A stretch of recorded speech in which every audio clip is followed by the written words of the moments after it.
Coming up on today's show.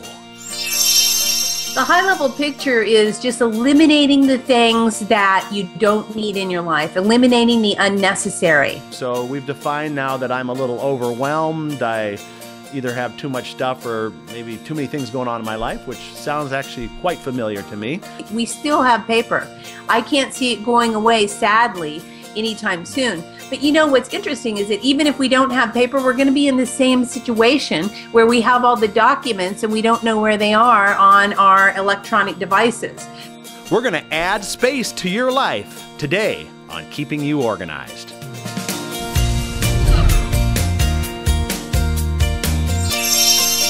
Hello and welcome to Keeping You Organized, and today we're going to add some space to your life, and to do that we are going to be joined by Kathi Burns, certified professional organizer out of San Diego with addspacetoyourlife.com. That works conveniently, doesn't it? It surely does. All right. Well, let's get into this because we have to kind of define what adding space to your life really means. So let's kind of do the high-level picture of what that is. The high-level picture is just eliminating the things that you don't need in your life, eliminating the unnecessary. And that could be something in your, it could be something in your schedule. It could be something in your environment, which we think of all the time as professional organizers. It could be something in your mind. So eliminating the things that that don't serve you, so to speak, that are unnecessary. Okay, well, I bet there's probably some steps to this process. So let's just say I'm a new client coming to you and I say, you know, first of all, what am I saying? Am I calling it I'd like to add space to my life, or what am I dealing with? Absolutely. You know, every client is a little bit different, but basically I feel that professional organizers are called in when clients are a little bit in overwhelm or they're stuck. And generally they're overwhelmed or stuck because they have too much of something in their life.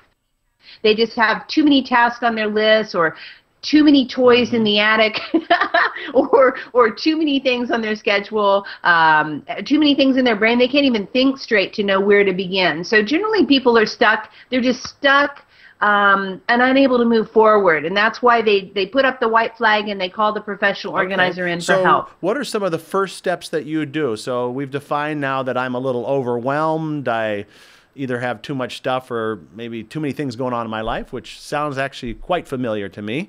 How do you kind of move through the assessment and get me going in the right direction, the first step? The first step is sitting down and just having a nice little fireside chat, so to speak. Figuring out what's really going on in your life and what it is that's putting you into overwhelm. Now, it's easy when I go into a client environment or an office or a home, because I can kind of see immediately what environmentally might be mucking them up, so to speak. Or, you know, if it's a Skype call, it's just really kind of having or a Google Hangout, it's kind of having an assessment of where you're at. So I would say, you know, what do you think, what's the main thing that you think of when you want to get moving towards your goal? And the client will tell me, oh, you know, well, I have this list, John. You know, John will say, I have this list, and I don't even know what to do on this list because this list is so long. You know, I have a 4-page list. Where do I get started? So that would be then, I would think, I would start talking to them about what they do on their day-to-day schedule. You know, that's more schedule. Other people would say, well, you know, look around me. I can't even find my blender, you know, spatula or whatever. And I'll say, well, it's an environmental issue then. Perhaps you have too much stuff. You have too many blenders. You can't even find the drawer that has your real blade. Yeah, I was going to say, do you feel that clients kind of know? Because I could see how the two kind of are interrelated. Someone probably doesn't have just the one. They probably have the both. You know, both the time and tasks and all the things and the clutter. Do you find that, or am I just making that up? You know, everybody is different, but typically if you are in overwhelm, a lot of bottlenecks happen in all different departments throughout your life. Yeah. Now, so in order to give me some success right away and kind of get out of overwhelm, is there like a little quick victory you try to get me to have or you try to get someone to have, and what might that look like? Yes, absolutely. And that's why I name my company Add Space to Your Life. I immediately go in and try to give them relief very quickly by adding space in whatever area I find is really messing them up the most.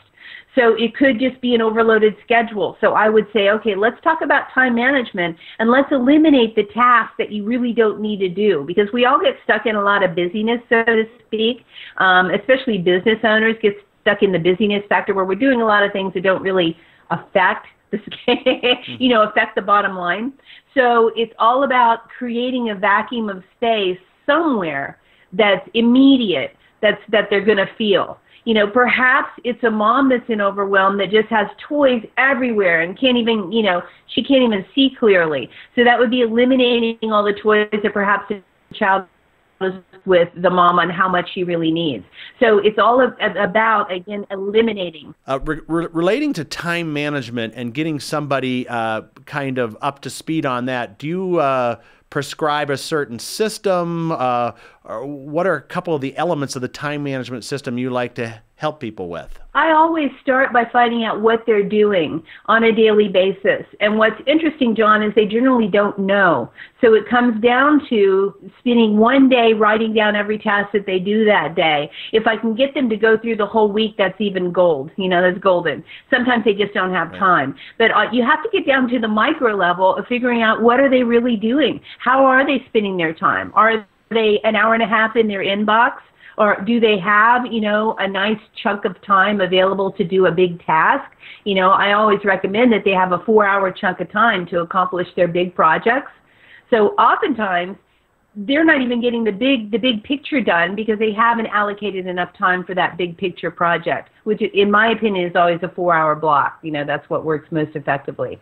So it starts by just seeing what they're doing on a daily basis. And half the time they don't know. Right.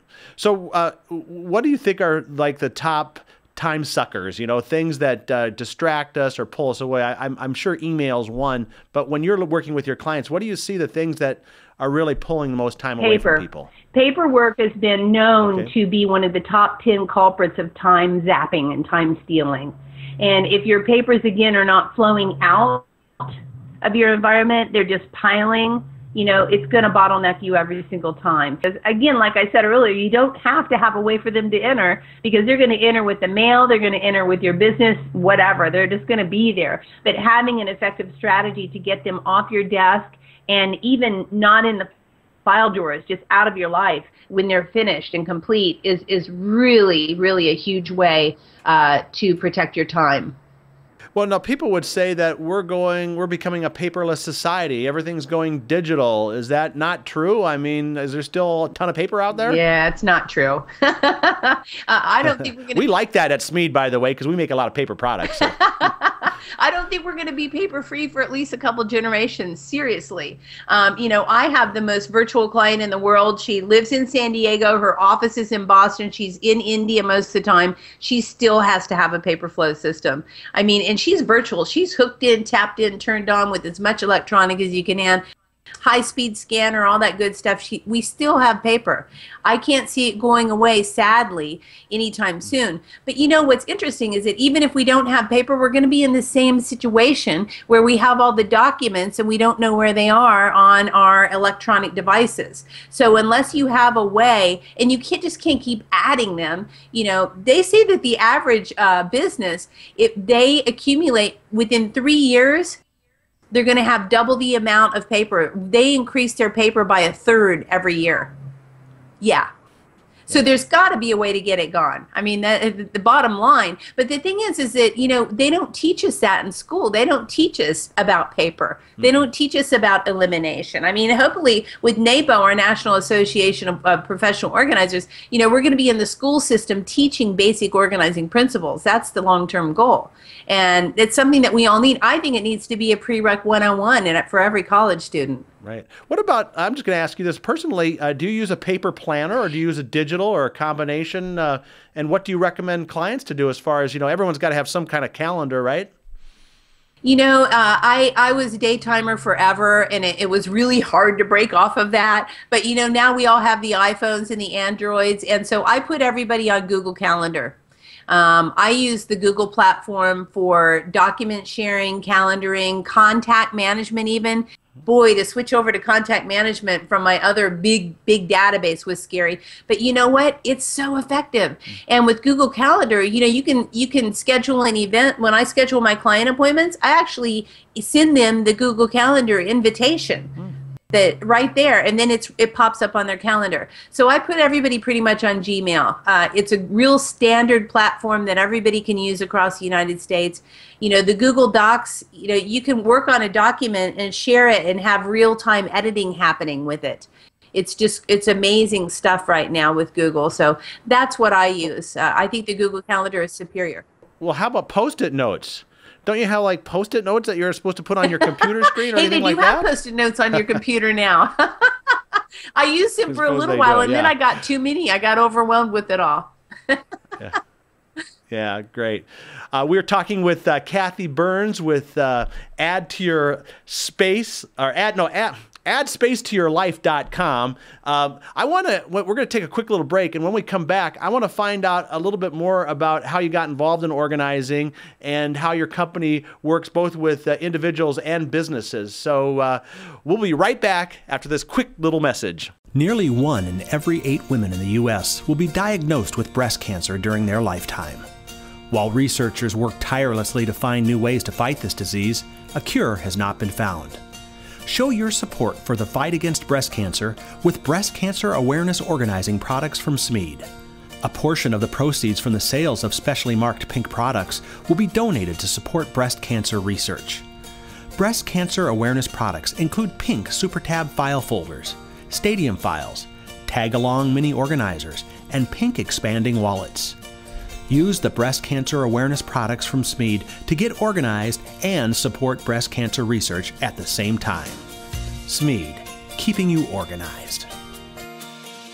We're back now on Keeping You Organized, and we're with Kathi Burns, AddSpaceToYourLife.com. That's kind of our theme today. We're trying to figure out ways to add space, and it might not just be, physical space. It's time, and we talked a lot about that before the break, time management. Let's talk maybe some more about the physical challenges people have with, maybe it's too much paper or too much stuff. How do you work with someone and get them to let go of it? It's an interesting question, and it's always an interesting experiment, John, with my clients that, a lot of them start out like this: I can't let go, I can't let go. And actually once they start learning to, I call it a muscle, once they learn and they use that atrophied letting go muscle, it becomes really powerful and really strong. When they feel the vacuum of space that happens when things leave their life, they understand it. That's the only reason that I own an SUV is literally when my clients let go of stuff, it goes in my car and it goes to donation. And I bring them, they have a charitable donation receipt because then they can feel it. And once they feel it, they get it. And then they're like, oh, just get rid of it. By the 3rd or 4th appointment, they're just like, I understand, just I don't need it anymore. What's the most unique thing that you've had to help someone let go? Oh, boy. Wow. Well, there's a bunch of them. Something that's very precious to me is helping my clients let go of relatives who've transitioned. And so I work a lot, it's a precious thing when I help them release their husband or release the possessions of their child or something like that. And that's really good work, and that's really deep work. And so I'd say that, what made me think of that is because one of my clients had 15 copies of the death certificate for someone. And, you need that at the beginning, but you don't need it, 8 or 10 years later. It's just a little bit much for the psyche. So things like that. So when you work with someone in a house situation, do you tackle it kind of room by room, or what's your approach to getting the whole project organized? It's zone by zone, and not necessarily room by room, but zone by zone, within the room. And I start where it hurts them the most. So take, for instance, one of my clients, she really wanted to lose weight. Her kitchen was a disaster. She couldn't get into the pantry. So we started there. We started digging her out so that she could actually start having a healthier lifestyle. It's because you see all the clutter affects you physically and mentally and emotionally, all the time. So I'll start where it will give them the biggest impact the quickest. Are there any space hacks that, space that, people don't really use most efficiently, and that maybe you kind of can find and use that right away in a typical home? Well, generally I call it the $1 million real estate. So within any zone, there's that prime time property. And I find all the time that the prime time property is just full of stuff. It's not even being used. Especially when I go into a corporate environment, I'm seeing that most of the desk drawers that are right by the workers are full of, treats. They're not full of effective, useful papers. Now, that could be considered $1 million real estate, though. I mean, treats. Come on now. You got to have a little fun in your life. Well, they can have a little bit of that in the back of the drawer. Yeah, okay. But, they have really good systems, but the systems maybe aren't necessarily right by where they should be. Mm-hmm. So, you have to think right away, this is the zone, and say I'm going to be healthy. What's the healthy zone in your kitchen? Well, it's going to be eye level in the fridge. All the nice snacks are going to be eye level in the pantry. It's going to be right there where you can grab and go and create that healthier lifestyle. So it's really the end goal of the client. What are they trying to create? And then creating the system for that habit. We want to sustain good habits and eliminate the other habits. That was going to be my follow-up question. So say you get someone's space organized, maybe their time organized. How do you follow up? How do you kind of keep them accountable and from slipping back into their old habits? Well, according to, the National Association, we do want to create sustainable practices. We do want to create change on a sustained level. So, once a system is built, I personally, and every organizer is different, I do a quarterly check-in. So a quarterly check-in to see how's that system working, is there anything that we need to tweak, what fell apart, are you able to sustain it? Generally, if it's not sustainable, it's not like the ideal system, and there can be a little bit of juggling around to make it work for them. Okay. So, every client does need some follow-up, and, especially with paper flow systems in particular. They need to, because it takes 6 weeks to change a habit. Right. So I give them, 6 weeks, I give them 3 months to really work it and then come back in to see. And like I say, John, every organizer is different with their follow-up protocol. Well, let's find out. I teased about this a little earlier. Let's find out a little bit about your background. How long have you been a professional organizer? What got you into it in the first place?